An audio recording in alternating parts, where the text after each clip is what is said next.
As March Madness continues to roll, the SEC still with a lot of teams standing. We talked about Ole Miss, and to give us a little Tennessee Vols perspective, I'm tagging in a former Vol, Ron Slade, radio host for 104.5 The Zone in Nashville, and college basketball analyst for the SEC Network. Ron, I know you're probably itching for Friday, my friend. A lot going on. Yeah, it can't get here fast enough for me, man. I've been waiting and salivating to get after Kentucky, especially after hearing the comments made by Mr. Butler. So I think there's some guys over there in Orange that can't wait to get after this game too. Plus, it's a rivalry on this type of stage. This is what it's about, a little border war right here. A little border war is right. The Tennessee Vols in the Sweet 16 for the third year in a row. Vols took down Wofford and UCLA to land back in the second weekend. They will see a fellow SEC foe, to Ron's point, Kentucky, for the third time this season, which is something you don't really see, especially when it comes to the big dance. Wildcats won both of the earlier matchups this year. Tennessee led by two All-Americans in Zakai Zeigler and Chaz Lanier. Ron, I know you're going to be pulling for your Vols, but what is it about Kentucky that's kind of given them fits so far this year? Well, first of all, it's all about matchups. Once you get in these games, you throw the rivalries and everything out the window, and it's about the matchups. I thought they did a terrific job of being able to keep the floor spaced, and they have a lot of guys that can initiate the offense that are unconventional. So when Lamar Butler is not, initiating the offense, you got a guy like Amari Williams that can bring the ball up as a point forward, point center, however you want to label him, and is really, really a really good passer. So he's a guy that can initiate, and with those shooters out there, you kind of got to stay home. You got to communicate at a high level, and one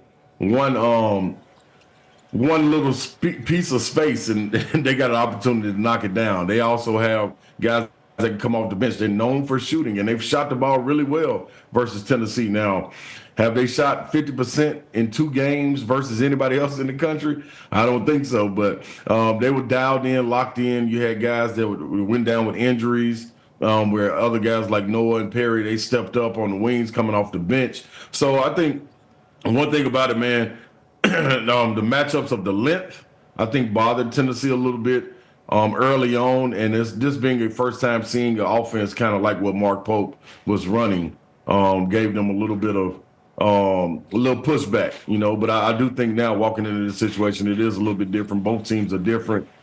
Jackson Robinson, who had a really good game against Tennessee, is out now with a season-ending injury. So it's going to be interesting to see just who steps up in that to fill that void for Kentucky. Yeah, and I think this is a situation where when you get deep into the postseason like this, Tennessee's kind of been here before, right? You had 4 or 5 of these guys who were on that team that made it into the Sweet 16, the Elite Eight last year. Chaz Lanier's playing fantastic, 24.5 points in his first 2 NCAA tournament games. 29 points is an actual Vol record for a debut in the NCAA tournament. What have you liked about what Tennessee has done kind of leading up to this moment? And in your mind, is it kind of funny to see another SEC team in the big dance? Nah, man, I welcome it. This is first of all where you wanted the SEC to be, when Commissioner Sankey, pulled everybody to the side and told them we need to take basketball a little bit more serious and get it at least to the level of where you see baseball and softball and other competitive sports throughout the SEC. So not surprised at all, especially when you get 14 in, the most that had ever been entered into the NCAA tournament in any conference. So shattering that record. So no, I'm not. But when you talk about Chaz Lanier, what he's been able to do, man, is evolve throughout the season. Understand who his teammates are. His teammates understand who he is. It's always a learning curve when you start to hit that transfer portal and guys buying into just exactly who they need to be and who they are. He is a prolific shooter. It was starting to be known throughout the SEC and then in conference play. And he had to tweak a couple of things. So he started to do a better job of going to the basket, getting to his spots in his mid-range, not settling for the 3, knowing that if he can create by getting to the basket, the defenses will collapse, and he'll be able to kick it out to other guys. And I think his teammates, they did a great job of getting to know him and also put him in great positions, kind of having a crash test from last year with Dalton Connect, who was a prolific scorer the same way. So it was a good void to be filled by Chaz Lanier. I think he's done that. When you get right there and you start to be mentioned with All-Americans and things of that nature, I think you've done your part. Yeah, Rick Barnes certainly doing a fantastic job last couple of years finding those diamonds in the rough, right? You get a Dalton Connect out of, I think it was North Dakota, South Dakota, something like that. One of the Dakotas up there in the Northwest. You bring him in, he gives you a fantastic run, and then you come and you get a Chaz Lanier to kind of do the same. I think when you look at the NCAA tournament, it can be about X's and O's. It can be about fantastic coaches, which Rick Barnes is, and maybe Mark Pope is kind of developing into one himself. But it's about Jimmys and Joes. You got a Lanier, but this team also has been leaning on Zakai Zeigler for like the last 3, 4, 5 years. It feels like an All-American once again alongside Lanier. What does Zakai bring to the table that makes him so tough and really an asset in a tournament like the NCAA tournament where it's a one-and-done situation? Anybody that's watched these tournaments understand that guards win tournaments. A big man can carry you through the game, but you need a guy like a guard to be able to kind of control the pace, control tempo. And Zakai Zeigler is that. You've been able to have a guy right there with Coach Barnes for 4 years to be able to understand like what his methods are. You got an extension of the coach right there on the floor. So you have Zakai ready to take over when coach doesn't get his call in. He has an opportunity to give the coach a feel of what's going on in the game that he may not necessarily be able to get standing on the sidelines. And then when you talk about just pure competitive, you talking about Jimmys and Joes, he's one of the biggest Joes, even though his stature may be small. When it comes to the way he plays his game, it's totally different. This is a Goliath in a small person in a David's body. But one thing about it, man, it's back-to-back SEC players, defensive player of the year, back-to-back first team. This is all what people got to remember coming off of a torn ACL. So to add this to the mix and the way he's shooting the ball right now, I think he's playing like one of the top 5 point guards in the country. And that All-American list was warranted because of what he's been able to do, and he's only gotten better. So guys not being able to go under the screen, daring him to shoot. He's his decision making has been tremendous throughout the season. It started with the lob. Now he's got into a little floater game going, getting to his mid range, knocking down the 3 ball, and we all know defensively what he brings to the team. But I think also the leadership, as far as being a vocal leader, is something that he's taken on. And really been able to lean on his guy like Jemai Mashack, another guy that should be mentioned when you start talking about National Defensive Player of the Year. These 2 guys have been in this program for a long time, man, and started in this program. And the winningest Vols to play in this program. So I think that says a lot, man, when you look across the landscape of college basketball, guys that haven't transferred, that have been in the program, understand who they are.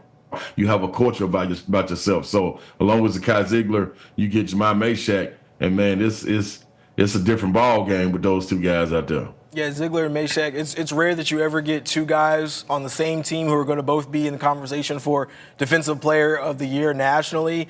You also have Ziegler and Chaz talking about 2 guys who are All-Americans. So a lot to be positive about if you're a Tennessee Vol fan. I think we know defense travels. When your shot doesn't necessarily travel to some of these arenas you haven't been in, your defense will. Tennessee is actually 101-9 when they held another team under 60 points. I would say under Rick Barnes. I would say 60 points is probably your magic number. Ron, for those of y'all who don't know about Ron's resume, let me give it to you real quick. Went to the Sweet 16 in 2000 as a freshman. He was 2000, 2001 third-team All-SEC, and he was AP SEC Player of the Year and a third-team All-American for the Vols as a senior. So you've been in the big dance. You know what it looks like. When you get into the NCAA tournament, but especially when you get into these later rounds, what is the difference? What do you remember about your time playing in the big dance?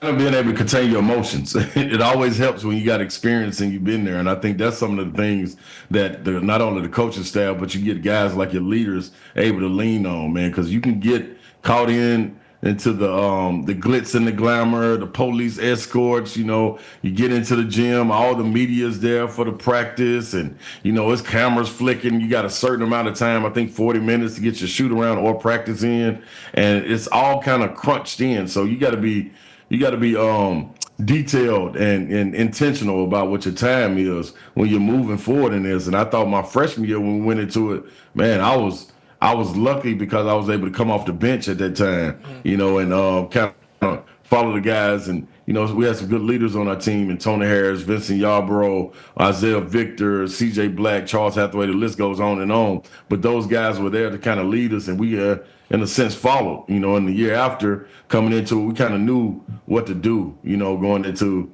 the NCAA tournament and knew how to approach our opponent. And I think the biggest thing is learning that you got to go out and swing and be you.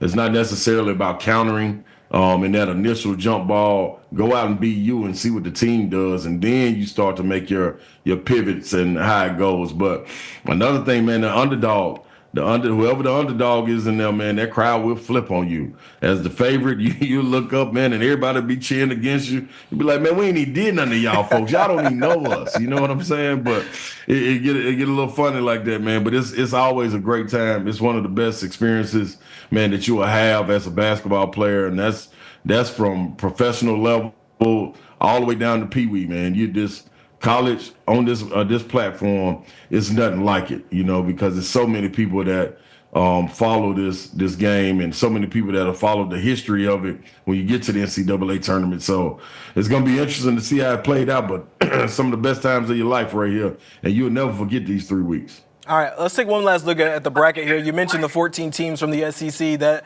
are that enter the bracket or enter the tournament. Still 7 teams remaining in the Sweet 16. 43% of the bracket. No conference has ever had that many teams remaining. Ron, I know you know something about the big dance. Auburn plays Michigan. Ole Miss has Michigan State. Florida gets Maryland. Texas Tech gets Arkansas. BYU and Alabama. And then, of course, Kentucky and Tennessee. Does anybody surprise you that they're still there? And who do you see advancing to the Elite Eight in the Final Four from the SEC teams? Nobody surprises me that they are still there. If it was a dark horse in this race, it would probably be Ole Miss. Just trying to see how their matchup will play out against a Tom Izzo-led team who's just as experienced more than experienced as far as being on this stage and knowing how to get his team to the next level. But Chris Beard, man, has his guys motivated. He got some dogs on his team. I think they've evolved into a bunch that I didn't think the camaraderie would come this quick as it did with Sean Padula leading these guys, Juju Murray at the point also, but guys like Brakefield, Malik Deal down low. You got so many weapons that you can go to, and Matthew Morrell is a guy that I think can key in on this game and be an athletic wing and be a guy to help lead this bunch. But another team would be Arkansas. I believe they would be there, especially with them getting healthy. I was able to call a couple of games leading into the end of their season, and when their 7-footers play like 7-footers, they got a problem. Every team that they run up against, Jonas Adu has stepped his game up to another level like he was last year, an all-SEC performer. Trevor Brazile is who you thought you were going to have coming into the year. Super athletic, being able to space the floor, protect the rim the way he is. And then DJ Wagner, well, I'm sure everybody in Memphis is familiar with DeJuan Wagner. Like, he is a chip off the old block, man. And he's been in the gym. These guys were going under screens earlier. He's been knocking them threes down. And now they have to defend him a different way. And my favorite, who is the X factor on this bunch, man, to me is Billy Richmond. I love Billy Richmond game, man. You talking about a lightning rod of energy. Yeah, man. His pops, y'all familiar with his pops too. So you another chip off the old block, but the way he plays the game, man, a high IQ. Just got to stay out of foul trouble, but he's another guy, man, that can push this Arkansas team forward. And I wouldn't be surprised at all if they were to move on.